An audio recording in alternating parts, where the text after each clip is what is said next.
Alam mo, Inday, Yes. may bisita tayong napakagaling kumanta. Oh! Yes! Kaya gusto kong gawin tong meatloaf na to, itong recipe na ito. Kung marunong mag-glue. Niluto ko na talaga to. Ah. Palpak lang. Hindi ko mabuo-buo yung meatloaf. So, hindi ko alam kung may imbalance na nagaganap. So now, with the help of our Sarap Diva team, Ito na. kasama si Chef Jonah, yung nakakatrabaho natin, binigyan niya ako ng mga tips on how to make sumptuous meatloaf. Ay, naku, dapat ito mag-successful na tayo dito, te. Dapat maging successful na tayo dito kasi nakakahiya naman. Nag-start tayo sa meat. Ang maganda nga lang sa meatloaf, hindi kailangan mahal yung inyong meat. Lagyan na natin agad ng salt and pepper. Lagi nyo pong isi-season ang inyong meat. And then, bell pepper.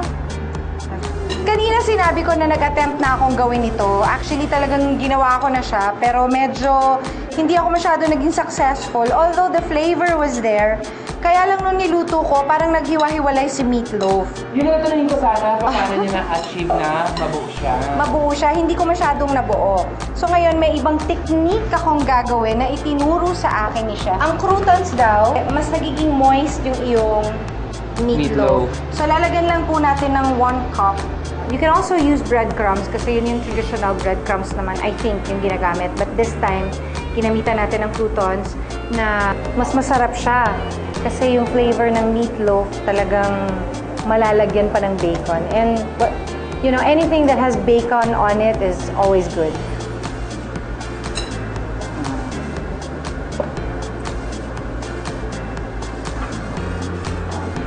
Ifo-fold lang natin ang mga bacon na natirang ganyan. Tapos, kung may konting awang, lagyan nyo pa ulit ng bacon. Tapos, yung ating barbecue sauce, madali lang gawin. Mustard, brown sugar, and then tomato sauce. Kung walang tomato sauce, pwede din kayong gumamit ng ordinaryong ketchup.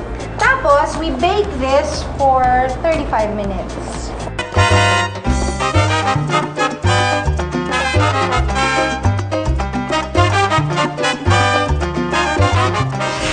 Okay, may darating akong bisita, si Jonalyn, kasama ng kanyang pet. Isa sa mga pets na kanyang na-rescue. So sana naman luto na at naging successful ang aking meatloaf. Kasi pag nakikita ko sa TV, yung mga pinapanood kong cooking show, pag gumagawa sila ng meatloaf, parang ang sarap-sarap. So parang I wanted to try it. Kaya nga lang, unfortunately, the first time na tinry ko, hindi masyado naging successful. But I think, with Chef Jonah's help, I think magiging successful na ngayon yan. Look at that! Look at that! At ang bango. Yay! Naging successful siya. Oh, di ba? Ang ganda! At try nating mag-slice ng isa. Isn't that nice?